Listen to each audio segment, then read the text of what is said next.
Okay, so I think you're all able to view the display screen. So good morning, students. So today we will be discussing about this Kingdom Plantae and the Kingdom Animalia. A brief introduction of this will be giving it to you. So I'll be giving you a brief introduction of these both kingdoms.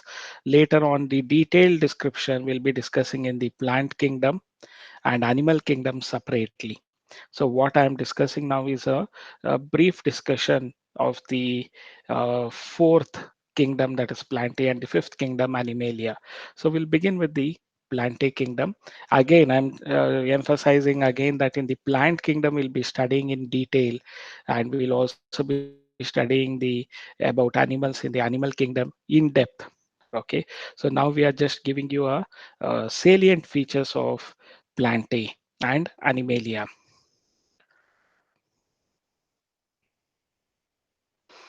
So Kingdom Plantae, you know that they are all the producers. So plants are unique, and they are the only organisms which can capture, conserve, and convert the solar electromagnetic radiation into food energy.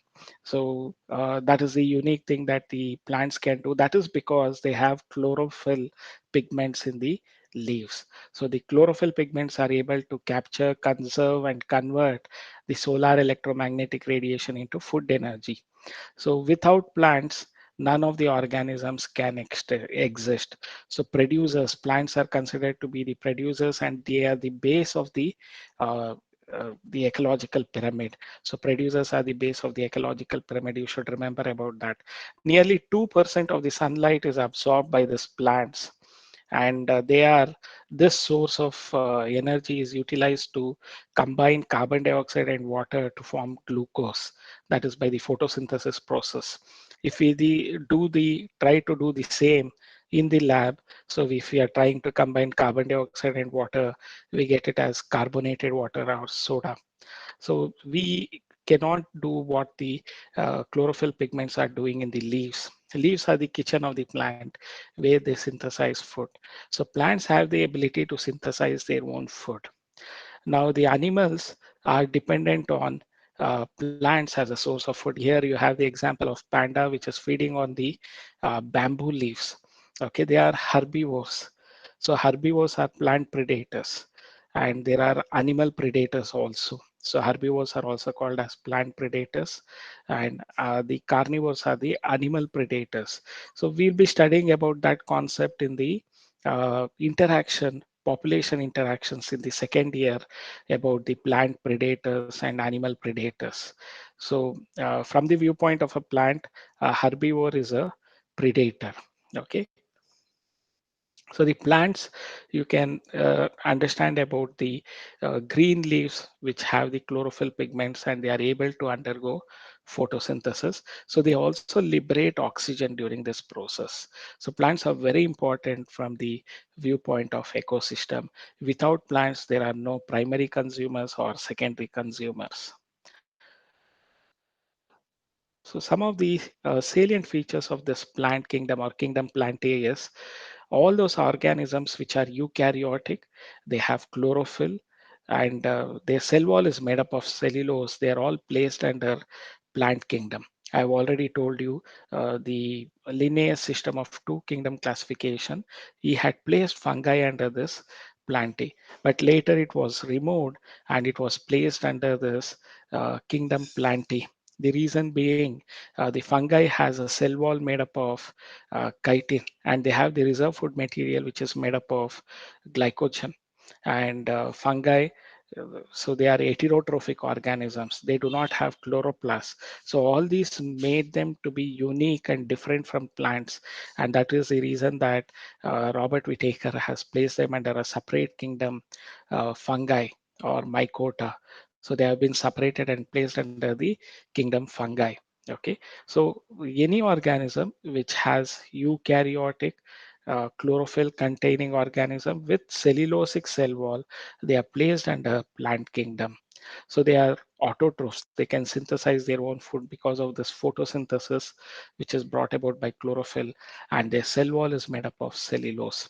See, some of the plants, all the plants need not be autotrophs. Some of them are partial heterotrophs, such as the insectivorous plants. You can see this, the aquatic plant, that is Utricularia or bladderwort. So which is nothing but the insectivorous plant found in water. So they are going to trap the insects and use the proteins. The insects are utilized for obtaining the nitrogenous content required by this plant. So most of these insectivorous plants are found growing in soil where there is nitrogen deficiency. In order to fulfill their nitrogen requirement, the insectivorous plants have adaptations or modifications of leaves to trap insects and digest them to obtain this nitrogen. So similarly, the Venus flytrap, the leaves are very colorful. So they are unfolded. When the insect enters, they fold and trap the insect and digest them. That is how they fulfill their nitrogen requirement. Why they are partial heterotrophs? Because they also undergo photosynthesis. So it is not complete heterotroph, it is partial heterotroph. But in parasitic plant, complete parasite plant is Cuscuta. Cuscuta looks like spaghetti on top of a host plant. So we call it as the Cuscuta. So this Cuscuta has root knobs which enter into the host plant. So this button-like root structures, we call it as ostoria. The ostoria absorbs the nutrients from the stem, host plant stem, and that is how they are going to fulfill their requirement of nutrients. Cuscuta plant does not have any leaf. It is also called as dodder plant, and you can, it is a complete heterotroph. It is a total parasite. So even in plants, you can notice this parasitic mode of lifestyle, indicating that so the parasitism is preferred by many organisms. Again, in the population interaction chapter in the second year, we'll be studying about parasitism. So remember about this parasitic plant, which is a heterotroph, and they are parasitic. They draw nutrition from the host plant. They don't have any leaves. The plant kingdom, it is divided into various groups like the algae. Algae have the daughter colonies. So here you can notice this volvox, which is a colonial form of algae. Green algae it is, colonial green algae. So they have this daughter colonies within them. So this is an example for green algae. Under green algae, under algae, we are going to study about green algae, red algae, brown algae. That is chlorophyceae, phaeophyceae, and rhodophyceae. Red algae is called as rhodophyceae. So we are going to study about them in detail when we come to the chapter plant kingdom. And bryophytes are the amphibians of the plant kingdom because they require water to complete their life cycle. So bryophytes are also avascular plants which do not have xylem and phloem. So pteridophytes are the first terrestrial plants. We also call them as vascular plants or cryptogams. Okay, so pteridophytes have this sporophyll leaves. So we'll be studying about this pteridophytes in detail when we come to the plant kingdom. Then gymnosperms, as the name indicates, they are the naked seeded plants. The seeds are not covered by fruit. So in gymnosperms, the seeds are not enclosed by fruit. So we call it as this naked seeded plants as gymnosperms. Angiosperms, the seeds are covered by fruit. Why there is a fruit is because ovary is present. The ovule after fertilization forms the seed. Ovary after fertilization, they are going to form the fruit. In angiosperms, the seeds are enclosed by fruit. So angiosperms are also called as flowering plants. So remember about this groups which we will be studying under plant kingdom. So we'll be studying this chapter later on. Now I'm giving you a brief introduction about the salient features of this plant kingdom. See, the life cycle of plant has two phases, the diploid sporophytic phase and the haploid gametophytic phase. So these phases alternate with each other, and this phenomenon is called alternation of generation. So life cycle of plants has two phases. That is the diploid sporophytic phase. Sporophyte means plants which produce spores, we call them as sporophytes, and plants which produce gametes, we call them as gametophyte. So in plants, you find the diploid sporophytic phase and haploid gametophytic phase, and there is an alternation of this generation. So this phenomenon is called alternation of generation.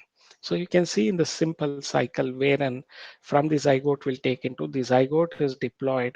So they are going to produce sporangium and this from the zygote stage, it is a sporophytic phase.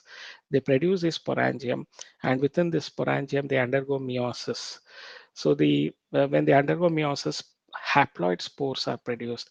See, from the haploid spores, they are all going to enter into the gametophytic phase. So the haploid spores germinate and they produce the gametophytic plant body in the gametangium. It can be antheridium or archegonium. They are going to produce gametes, that is sperms or egg cells. So when the sperms or egg cells they fuse, they undergo fertilization and again they produce zygote. So you can see this alternation of generation. So a diploid sporophytic phase is alternated by a haploid gametophytic phase. So in an angiosperm plant or a flowering plant, you can notice that this sporophyte, so they have this, they produce the flower. Flower has this androecium and gynoecium. So androecium is the male reproductive part of the flower, and you can notice that they are having this anthers and they are liberating pollen grain. See, pollen grain is the male gametophyte in case of flowering plants. And within the gynoecium, they have this ovary, style, and stigma. So the ovule is found within the gynoecium. So the ovule has embryo sac. So the embryo sac will be having the egg cell. So the embryo sac is called as the female gametophyte. So the flower will be having this gametophytes. The male gametophyte is nothing but the pollen grain, and the female gametophyte is the embryo sac. So you should remember about this gametophytes which are present here, male and female gametophytes in a flower. Okay, so the embryo sac will be having the egg cell. So once they undergo fertilization, this embryo develops to form the uh, mature embryo within the seed, and these seeds when they are planted they develop into the sporophytic plant. So the male gametophyte phase is reduced and sporophyte begins from the seed stage. The sporophytic phase enters. So male gametophytic stage is noticed in the pollen grains and in the female the embryo sac in the ovule, that is called as the female gametophyte. So these are the things that you have to remember, the alternation of generation in flowering plants, where the gametophytic phase is highly reduced in case of angiosperms. You can notice that. So now we'll go for the next kingdom, Animalia. Again, here we are going to study in brief about this animal kingdom. So we are not going to go into depth of studying this animal kingdom. So that is a detailed chapter is there, animal kingdom, where we will study. At present, what we are going to study is the brief salient features of animal kingdom. So you can see in this slide the herbivore animals like sheep grazing the grass. Okay, so they are herbivores, isn't it? So there are carnivorous animals also. So animals, if you look into, they are also eukaryotic organisms. They are heterotrophs, and they do not have cell wall, and the reserve food material in case of animals is the glycogen. So there are some important attributes of the animal kingdom. So let us proceed with the salient features of them. Animals are multicellular. That is, they are of they are not unicellular, they are multicellular. Heterotrophic, their mode of nutrition can be saprophytic, parasitic, or pathogenic. Then they are eukaryotic organisms because they have true type of nucleus with ribosomes of ATS type, double membrane cell organelles are present, and they do not have cell wall. One of the important feature of animals are their cell does not consist of cell wall is absent in their cell. So now in this spherical thing, what you can notice is diversity of the fauna. So various types of fauna is there. You can see the crab, the rat, bear, a crane is there, penguin, pig. So all this variety, diversity of animals, you can notice the diversity in case of animal kingdom. So in animal kingdom, they directly or indirectly depend on plants for food. If they directly depend on plants for food, we call them as herbivores, primary consumers or herbivores. Like here, the cow is feeding on grass, it's an herbivore.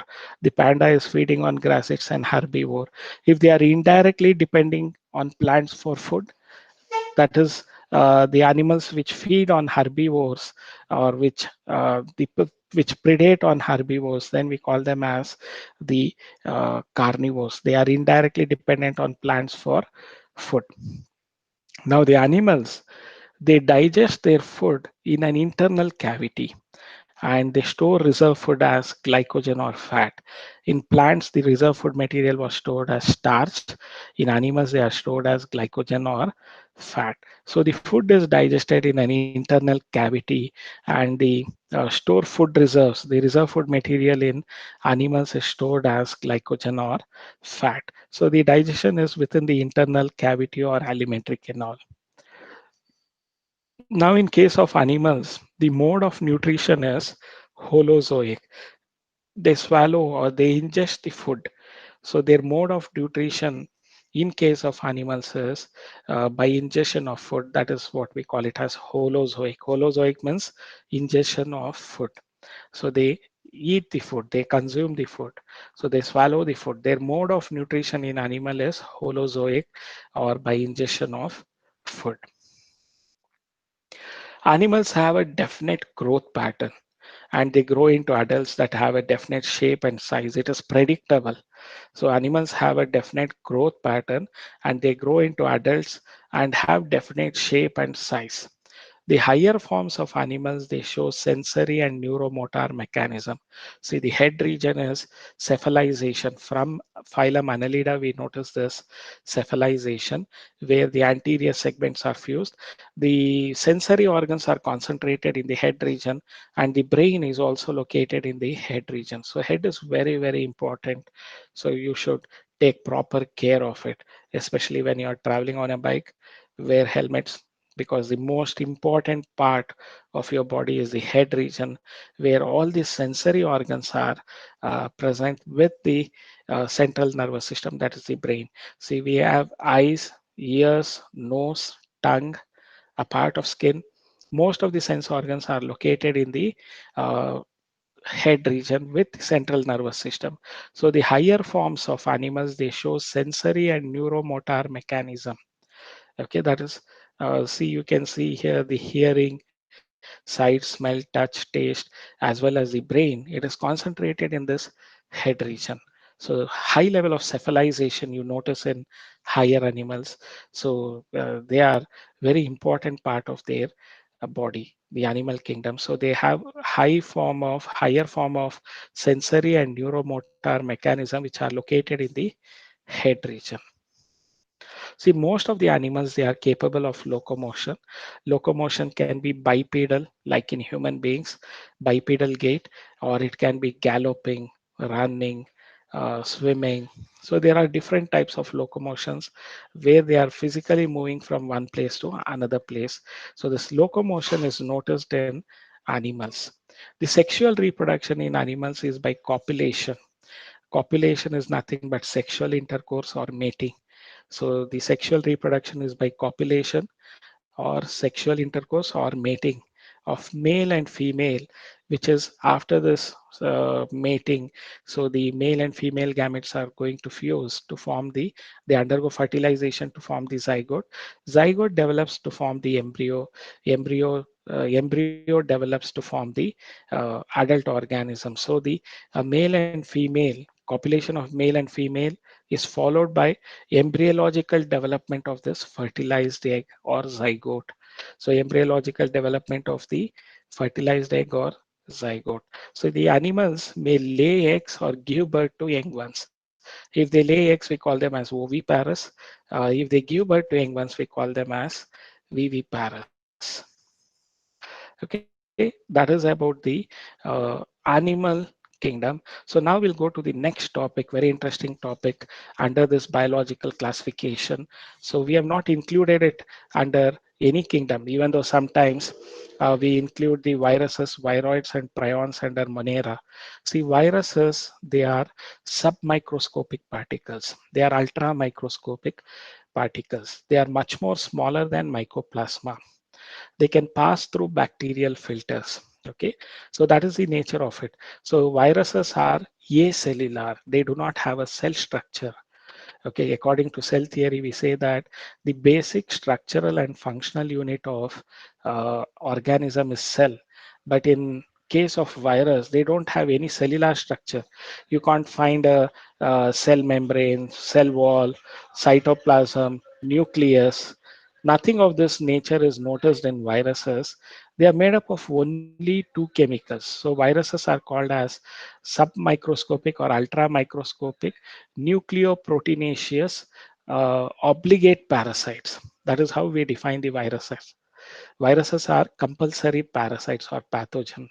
So they are nucleoproteinaceous. What does it imply? They are made up of only two chemical materials, nucleic acid, which can be either DNA or RNA, but not both.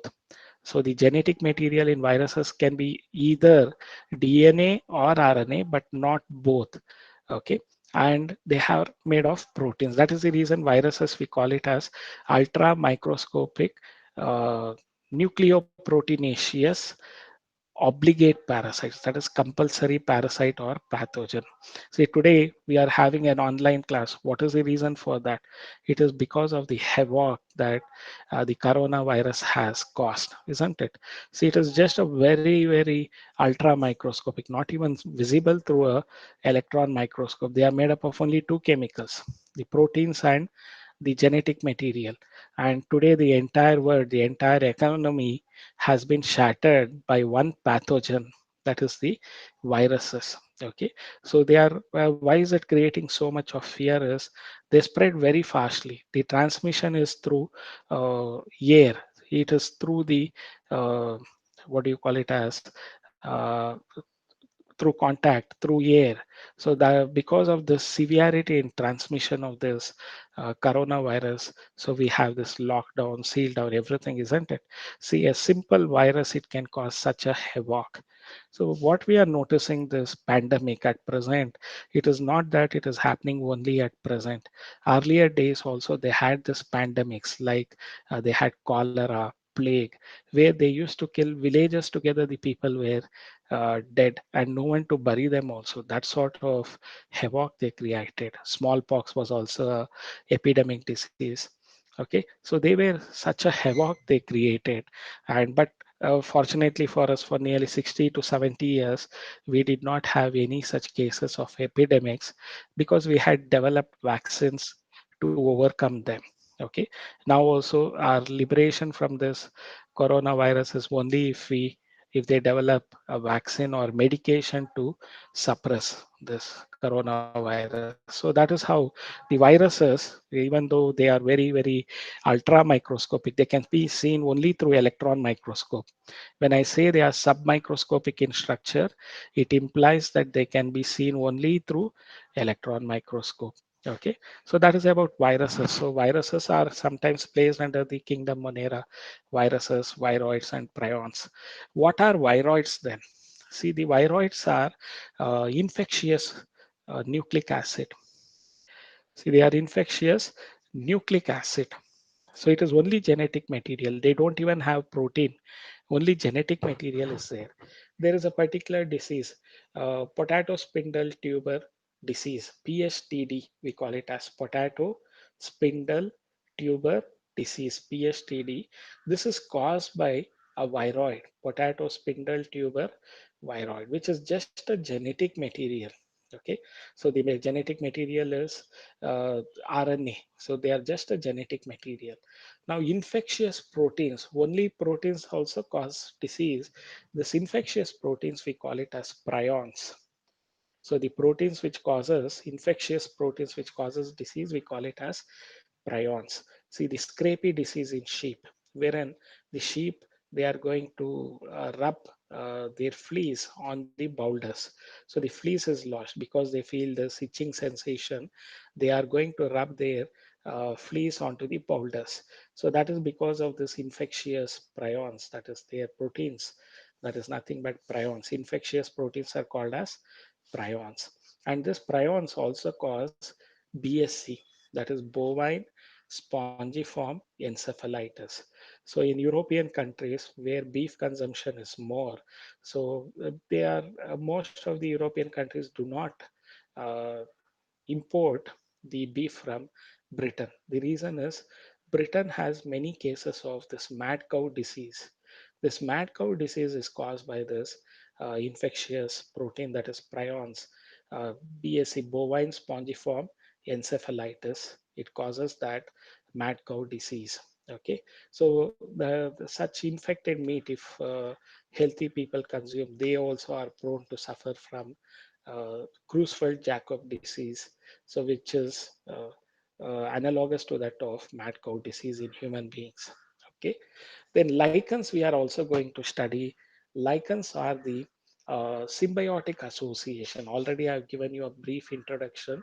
Lichens are, or lichens, some of you pronounce it as lichens. So lichens are pioneers of plant kingdom.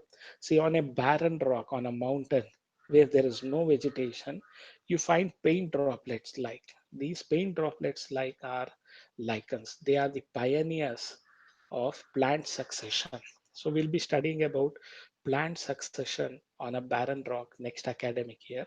So now just remember, lichens are pioneers of plant succession.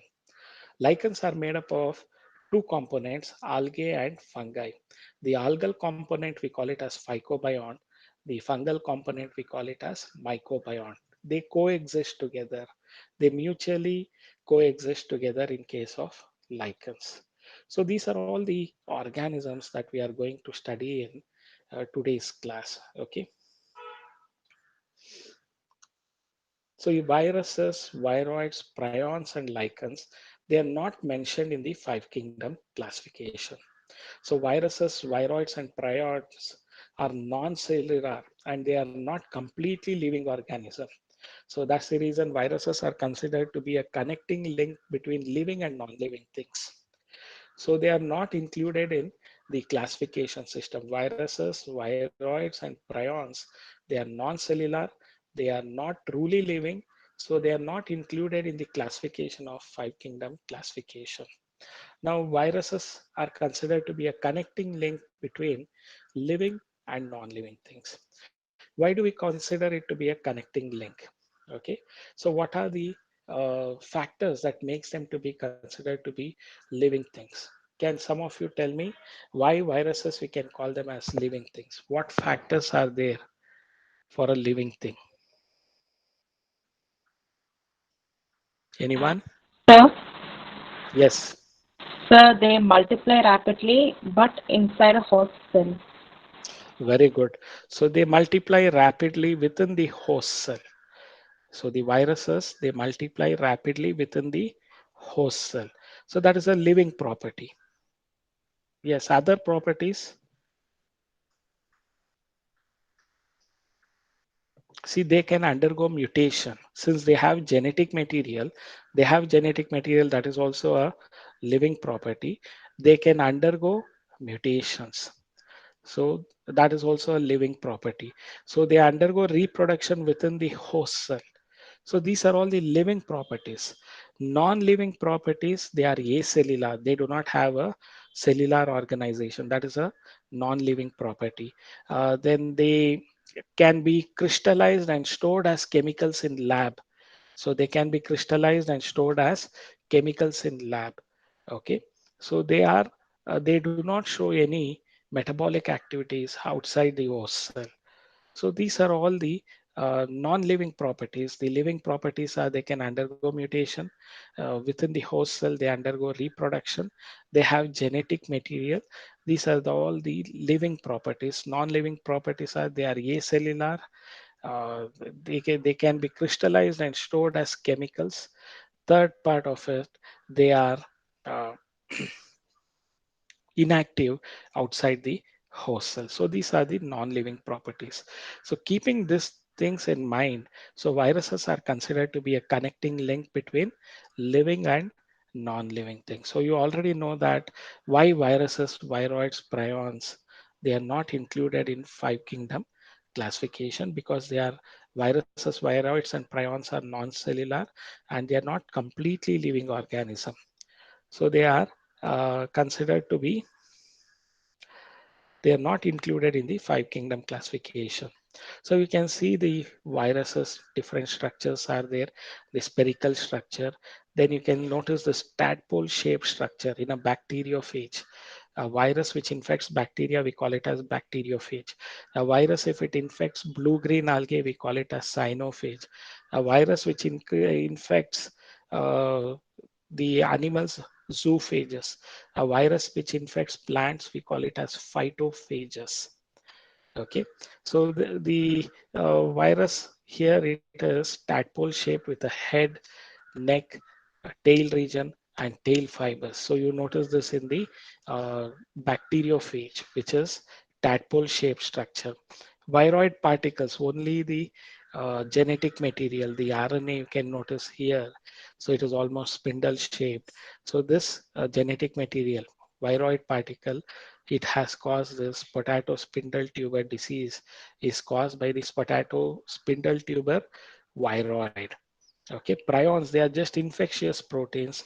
They can cause crepey disease in sheep. They cause the mad cow disease, that is bovine spongiform encephalitis, and they also cause the Creutzfeldt-Jakob disease. So here you can notice the lichens. Lichens are here in this particular central part of it. Lichens are symbiotic in with algae and fungi.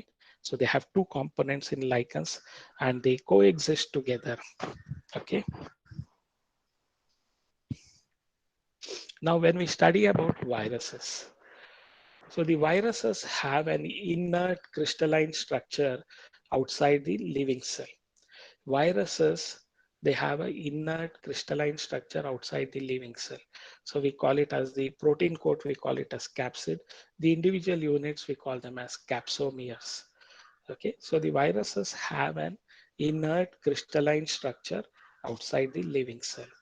Viruses are obligate parasites. What does it mean, obligate parasite? Compulsory parasites, permanent parasites. They're not temporary parasites. When they infect a cell, viruses, when they infect a cell, they take over the machinery of the host cell to replicate themselves, killing the host. Okay, even the coronavirus is doing the same. They take over our cells and they replicate themselves and kill the host. So when they infect a cell, the viruses, they are just like hijacking a plane. The viruses that does that job. They hijack the host cell. They utilize the protein synthetic machinery of the host cell to multiply themselves. So within that cell, large number of viruses are produced and then they burst open to infect the neighboring cells. So overall, that is how they kill the host also. So viruses, when they infect a cell, they take over the machinery of host cell to replicate themselves and kills the host. For the first time, the uh, viruses was for the first time discovered by a Russian biologist, Dmitry Ivanovsky. Dmitry Ivanovsky was the Russian biologist who discovered viruses for the first time when he was studying the tobacco mosaic disease uh, in tobacco plant. So he was studying this and he found that the infected leaves he took and he made a filtrate and he took the extract of this infected leaves and poured through the bacterial filters and filtrate what he collected when he injected into a healthy plant, they again were infected by this disease, tobacco mosaic disease. So he came to conclusion that the viruses are smaller than the bacterial filters, okay, and they can cause disease. So Dmitry Ivanovsky discovered virus. Okay, naming was done by Louis Pasteur. So Ivanovsky recognized certain microbes that cause mosaic disease of tobacco. They were smaller than bacteria because they pass through the bacterial filters. So first study was done on tobacco mosaic virus. So Bajer Inc. He was the first person to demonstrate that the extract of the infected plants of tobacco, it could cause infection in a healthy plant whenever they were inserted with this fluid. And he called this fluid that he had extracted from the infected tobacco plant as contagium vivum fluidum. That is, it is infectious living fluid. Contagium vivum fluidum, infectious living fluid. That is what it means. It means. So Beijering was the first person to extract the viruses from the infected tobacco mosaic uh, plant, and he was able to show that this fluid was able to cause the disease again in a healthy plant. And this infectious fluid, he called it as contagious vivum fluidum, that is infectious living fluid.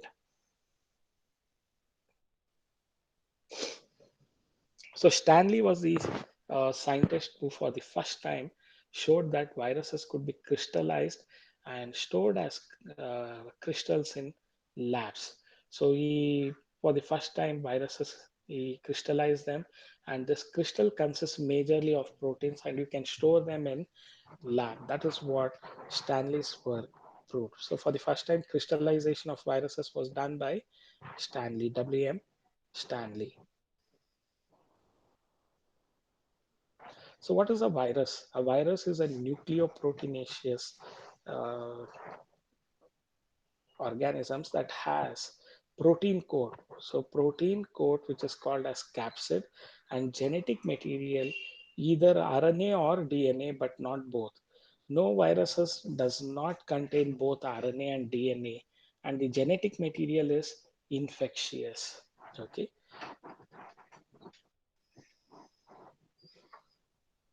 So it is noticed that viruses which infect plants have single stranded RNA.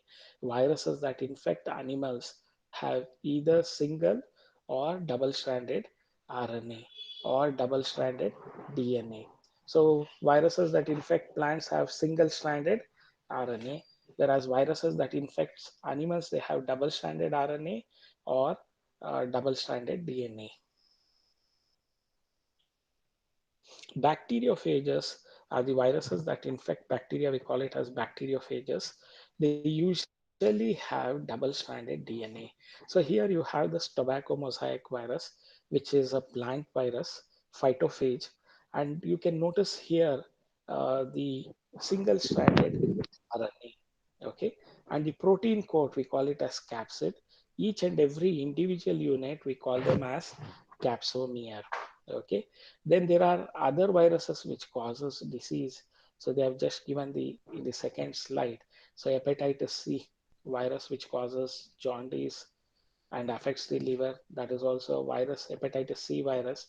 Coronavirus at present, SARS as well as corona is caused by this coronavirus. Herpes virus, okay. Then bird flu virus, the avian bird flu, which recently were infecting the chicken, and many people had stopped consuming chicken because of this bird flu virus.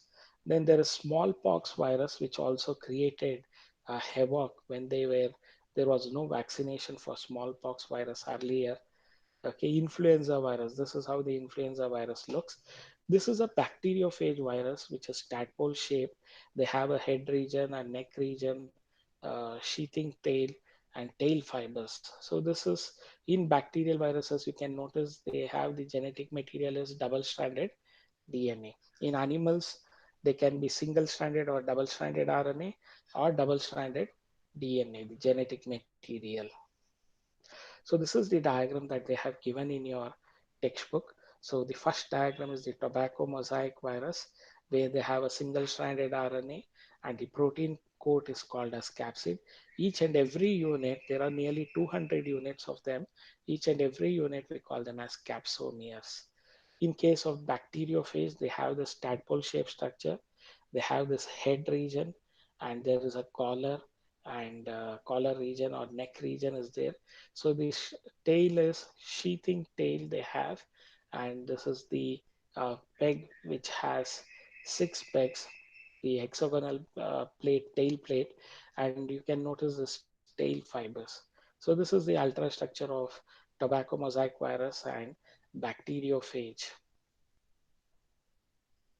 See, the protein coats, they are made up of subunits. Protein coat capsid is made up of small subunits, and we call them as capsomeres, which protects the nucleic acid. So the capsomeres are arranged in helical, like a spiral part of it, or polyhedral geometric forms. So the capsomeres are arranged as helical or polyhedral geometric forms. So there are many viruses which causes disease. A lot of diseases are caused by viruses. So the seasonal flu, influenza, the mumps, they are all caused by the viruses. Smallpox is caused by virus. Herpes, so which is infectious, that is also caused by virus. Influenza is also caused by virus. Acquired immunodeficiency syndrome, AIDS, it is caused by virus. In plants, the symptoms of viral diseases can be mosaic formation, leaf rolling, and curling. So you can notice the leaves rolling and curling, yellowing and vein clearing in case of leaves.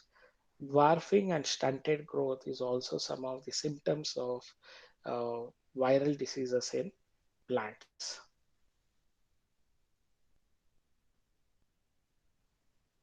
So viruses, if you look into them, different types of viruses and their structure, this is what you can just have a look of them.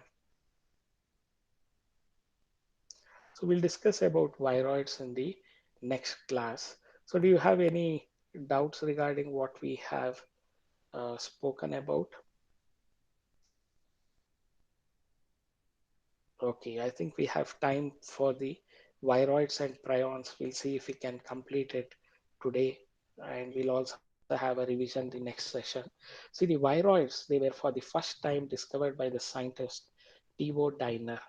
So what are viroids? It's an infectious agent with a free low molecular weight RNA and no protein coat. So it has a low molecular weight RNA without protein coat. So this we call it as this infectious RNA with low molecular weight. We call it as viroids. So viroids are smaller than viruses. So it was discovered by Diner. He found this viroids cause potato spindle tuber disease. See here the potato, a normal potato, the spindle tuber potato caused by this PSTV, that is potato spindle tuber viroids. So when the viroids were looked under electron microscope, this is how they looked. So we drew the structure of this RNA particle of the viroid. This is how it looked, the low molecular weight RNA viroid particle. So it was for the first time studied by Thibaut Diner. So similarly, prions, the infectious proteins, we call it as prions. So the prions are abnormally, if you look into the structure, they are abnormally folded protein that causes some infectious neurological diseases. These are similar in size to viruses. So prions are similar to size in viruses. So they are highly abnormally folded proteins that cause infectious neurological diseases. The prions have causes bovine spongiform encephalopathy. So bovine spongiform encephalopathy, that is BSC, or mad cow disease in cattle, and its analog variant in human beings is Creutzfeldt-Jakob disease, that is CJD in human beings. So it is analogous disease when they consume such infected meat, improperly cooked infected beef. So the human beings also develop this Creutzfeldt-Jakob disease, which is a human variant of BSC or mad cow disease in animals. So again, this mad cow disease is caused by the infectious proteins or infectious prions. Lichens, if we look into them, or lichens, so they have symbiotic association between algae and fungi. The algal component, we call it as phycobiont, See, algae are generally called as phyco. Okay, study of algae is phycology. Study of fungi is mycology. So, and fungal component is called as mycobiont. See, phycobiont is autotrophic, mycobiont is heterotrophic. So you can notice here the structure of lichens where you can see fungal hyphae and algal cells. They coexist together. See on the barks of trees, you find such lichens. Lichens are also indicators of pollution. How do they indicate pollution is there? Whenever lichens are not present on any trees in and around, it indicates that the air is polluted. So there are three types of lichens. Lichens on boulders, you can see here. So the lichens on boulders, crustose lichens we call it as, you cannot peel them or scrape them. Then lichens on these barks of trees, they are leaf-like, foliose lichens we call them as, you can remove them. So they use it as kalua in masale packets or your palau masale packet. I told you, apart from chake, those uh, Marathi mogu, then the leaves are there. Okay, along with that you find that this what do you call it as kalvuva. So they are the foliose lichens. Then some of the lichens they produce fruiting body. We call them as fruticose lichens. Okay, so lichens are symbiotic association between algae and fungi. The algal component is phycobiont, which is autotrophic, and the fungal component is mycobiont, which is heterotrophic. So you find both autotrophic and heterotrophic mode of nutrition in lichens. Algae prepare food for fungi, and fungi provide shelter and absorb mineral nutrients and water for algae. Lichens are very good pollution indicators. So they do not grow in polluted areas. So you can see here the barks of trees with lichens. So this indicates non-polluted area. Wherever air pollution is there, lichens won't be present. So this completes our discussion on the biological classification. Okay, so you can just log on to this uh, YouTube channel and observe. See if you want to have regular classroom teaching, so using a blackboard or a green board, you can watch the slides where they are all recorded classrooms teaching part of it. So whatever we are having, it is through an online platform. If you want a classroom teaching, you can click on any of this blue link in the PDF document that I sent, and you can log on to the uh, YouTube video of that particular uh, titled video you can see. Anyway, so this is what I wanted to discuss about this biological classification. Now we have also completed the viroids, prions, and the lichens. Okay, so if you have any doubts or clarification, you can get it cleared now. If you have any doubts or clarification, you can get it clarified now.